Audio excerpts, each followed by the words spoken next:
সমাজে নৈতিক অবক্ষয়ের এক মর্মান্তিক দৃষ্টান্ত সামনে এলো তেলিয়ামুড়া থেকে। মহাশ্মশানে বাস করা এক সাধুকে নেশার টাকার জন্য বেধড়ক মারধর করল দুজন উচ্ছৃঙ্খল যুবক। ঘটনায় গোটা এলাকায় ছড়িয়েছে চাঞ্চল্য। বর্তমানে গুরুতর আহত ওই সাধু তেলিয়ামুড়া মহকুমা হাসপাতালে চিকিৎসাধীন।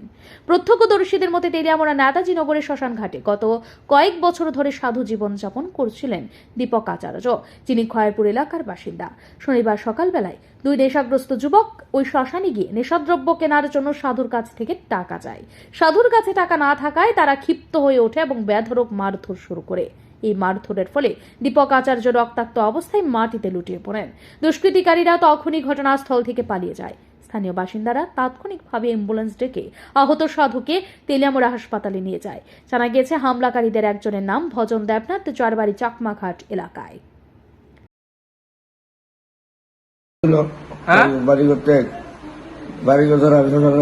শ্মশানে থাকেন?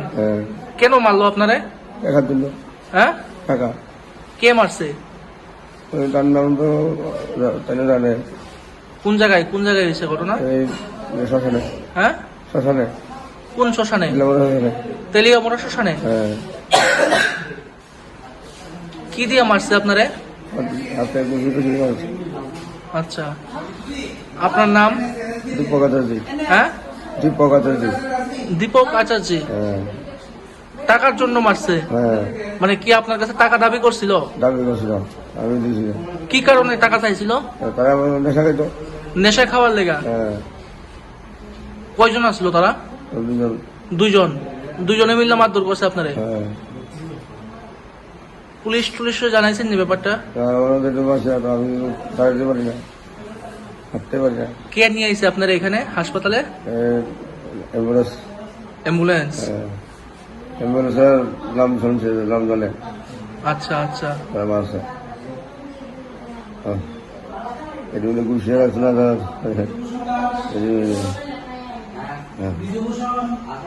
থানায় মামলা করবেন নি আপনি? থানায় জানাইবেন নি? পুলিশে জানাইবেন নি? ঘটনার পরিপ্রেক্ষিতে এলাকায় ব্যাপক ক্ষোভের সৃষ্টি হয়েছে। সাধারণ মানুষের প্রশ্ন, একজন নিরীহ সাধুর উপর এই বর্বর হামলার পরও প্রশাসন যদি নীরব থাকে তবে আইন শৃঙ্খলার ভবিষ্যৎ কি? স্থানীয়রা দাবি তুলেছেন অভিযুক্তদের দ্রুত গ্রেপ্তার করে দৃষ্টান্তমূলক শাস্তির ব্যবস্থা করতে হবে, যাতে ভবিষ্যতে কেউ এমন জঘন্য কাজ করার সাহস না পায়। পুলিশ সূত্রে এখনো পর্যন্ত আনুষ্ঠানিক প্রতিক্রিয়া না মিললেও ঘটনার গুরুত্ব দেখে প্রশাসনের পক্ষ থেকে পদক্ষেপ নেওয়া হচ্ছে বলে অনুমান করা যাচ্ছে। ব্যুরো রিপোর্ট, ঋদ্ধি নেটওয়ার্ক।